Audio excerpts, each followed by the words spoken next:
बिस्मिल्लाहिर्रहमानिर्रहीम। मेरे भाइयों, अजीज़ों और दोस्तों, आजकल मुआशरे में इंतहाई बेराह रवी बढ़ गई है। इसका नतीजा ये है दीन से दूरी का कि आज हमारी मस्जिदें वीरान हैं और हमारे बाज़ार आबाद हो चुके हैं। अल-इयाज़ु बिल्लाह। वो कौम कैसे फ़लाह पा सकती है कि जिसने कलमा मुहम्मदी पढ़ के इकरार किया हो कि ला इलाहा इल्लल्लाह, अल्लाह हमेशा तेरी मानूंगा, मुहम्मदुर रसूलुल्लाह, और शरीयत मुहम्मदी पे मरते दम तक कायम रहूँगा। मसाजिद बेआबाद हो गई, बाज़ार आबाद हो गए। और अगर कभी कोई भूल के कोई नौजवान मस्जिद में आता भी है तो उसका हाल ये होता है कि दौड़ लगी होती है। ये नहीं देखते कि मसाजिद की सफाई या कोई कूड़ा करकट हम भी उठा लें, हम भी साफ कर लें। हदीस शरीफ में है कि जो आदमी मस्जिद की देखभाल करे, मस्जिद की सफाई करे, मस्जिद से कूड़ा करकट दूर करे, मस्जिद से गंदगी दूर करने वाले को अल्लाह रब्बुल आलमीन उसकी ज़िंदगी का सबसे बड़ा कसूर मुआफ़ फरमा देंगे। और रहमत दो जहां ने फरमाया कि उसे 10 करामतें अता फरमाई जाएंगी। पहली करामत जो मस्जिद की खिदमत करने वाले को मिलेगी, अल्लाह ताला अपनी रहमत से करीब कर देगा। दूसरा, अल्लाह ताला उसके कल्ब को ईमान के नूर से रोशन फरमा देगा। इसके दिल से हिकमत इलाही के चश्मे फूटेंगे। फिर फरमाया, मस्जिद की सफाई करने वाले को इबादत इलाही की तौफीक अता की जाएगी और अल्लाह ताला उसकी हाजतों के लिए खुद ही काफ़ी हो जाएगा। अब देख लें, मसाजिद को छोड़ के क्या हाल है। किसी सरकारी मुलाजम को देख लें या किसी प्राइवेट जॉब करने वाले को देख लें, हर एक की दौड़ और धूप लगी हुई है, हर एक भागम भाग फिर रहा है, सुकून कोई नहीं। सुकून कैसे हो?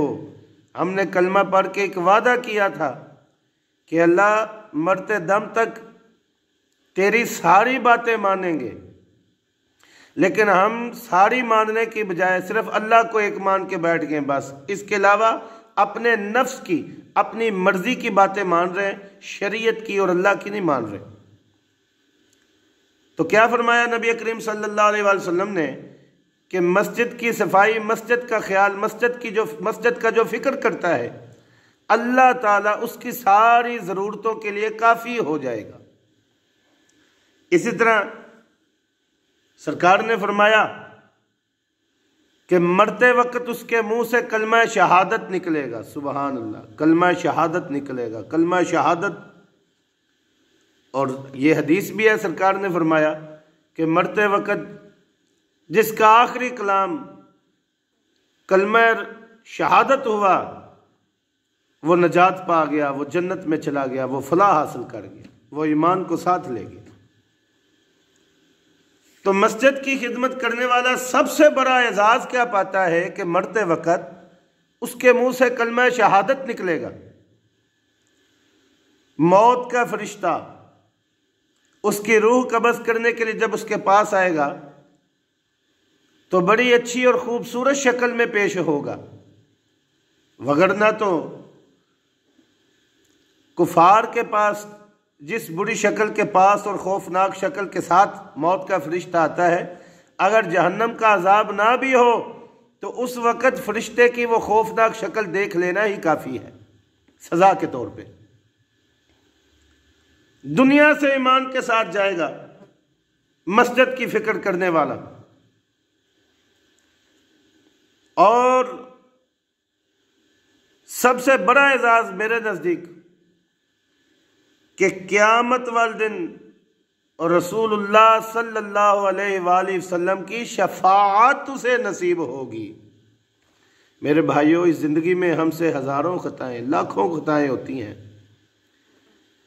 एक गुनहगार के लिए इससे बढ़ के और क्या हम कमज़ोर हैं, ना जहाद है, ना ईमान है, ना पूरी ज़िंदगी हमने सारे रोज़े रखे हैं, ना हर दिन की 5 वक्ता बा जमात नमाज दा की, हकूकुल्लाह में से भी, हकूकुल अबाद में से भी, हर चीज़ में हम पीछे हैं। तो इससे बढ़ के और क्या इनाम हो सकता है कि क़यामत वाले दिन जबकि लोग हिसाब किताब दे रहे होंगे, हमें रसूलुल्लाह की शफाअत अता हो जाएगी। तो ये शफाअत कैसे मिलेगी? सरकार ने फरमाया, मस्जिद की सफाई कर, मस्जिद की देखभाल कर, मस्जिद की फ़िक्र कर, मस्जिद का ख्याल कर। तेरा काम है मस्जिद का ख्याल करना, तेरे रब का काम है तेरे दीन और दुनिया को संवार देना। अल्लाह रब्बुल आलमीन अमल की तौफीक अता फरमाए।